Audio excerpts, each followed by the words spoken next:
New Zimbabwean President Emmerson Mnangagwa says he will work to improve the economy, reduce unemployment and return the country to prosperity. Our economic policy will be directed for job creation, said Mr Mnangagwa to cheers from the crowd of 60,000.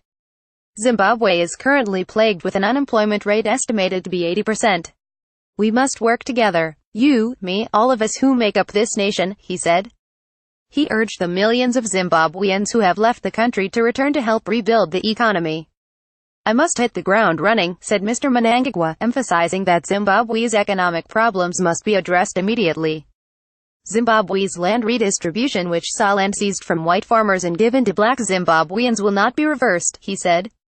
The rest of the world must understand that our land reform policies were inevitable. The principle of nationalization of our land cannot be challenged or reversed, he said. However, Mr Mnangagwa said his incoming government will be committed to compensating farmers from whom land was taken. He said a land commission would be formed to make sure that properties are farmed productively.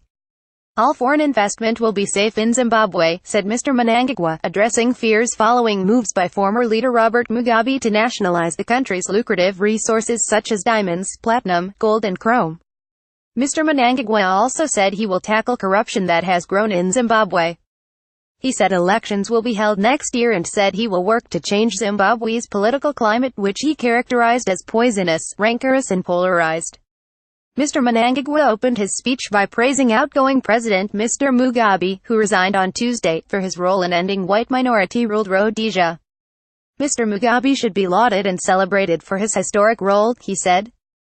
Mr Mnangagwa takes power after an extraordinary series of events that ousted Mr Mugabe, who was the world's oldest head of state. Mr Mnangagwa, fired earlier this month as vice president, takes the helm of Zimbabwe after the resignation of 93-year-old Mr Mugabe, who succumbed to pressure to quit from the military, the ruling party and massive demonstrations amid fears his unpopular wife would succeed him. A smiling Mr Mnangagwa greeted a stadium crowd of tens of thousands with a raised fist. The military, fresh from putting Mr Mugabe under house arrest just days ago, quickly swore its loyalty to the new leader. A former Justice and Defense Minister, Mr Mnangagwa was a key confidant of Mr Mugabe for decades until they fell out over the presidential ambitions of Mr Mugabe's wife, Grace. Mr Mugabe, one of Africa's last remaining liberation leaders, quit as impeachment proceedings began.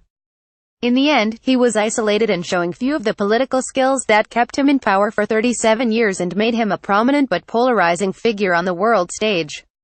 He had led since Zimbabwe's independence from white minority rule in 1980. Mr Mugabe did not attend Friday's swearing-in, and ruling party officials have said he will remain in Zimbabwe with their promise that he is safe and his legacy as a hero will stand after his fight for an independent Zimbabwe. Zimbabwe's state-run Herald newspaper reported that Mr Mnangagwa assured Mr Mugabe and his family of their maximum security. The report said the two men agreed Mr Mugabe would not attend on Friday because he needed time to rest. Ahead of the inauguration, people danced in the stadium stands. Banners read "Dawn of a New Era" and "No to Retribution," even as human rights activists began to report worrying details of attacks on close allies of the former First Lady and their families. Mr Mnangagwa has warned against vengeful retribution. Tendai Laseo held a small Zimbabwean flag as she sold drinks outside the stadium.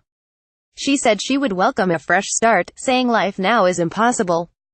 Elsewhere in the capital, long lines formed outside banks, a common sight in a nation struggling with cash shortages and other severe economic problems that the new president will have to confront. Right now, nothing has really changed for me. I still cannot get my money from the bank, said Aman Mutora, who had been in line since 6 a.m. Attending the inauguration will not bring food for my family, said Kelvin Fungi, a 19-year-old selling bananas from a cart.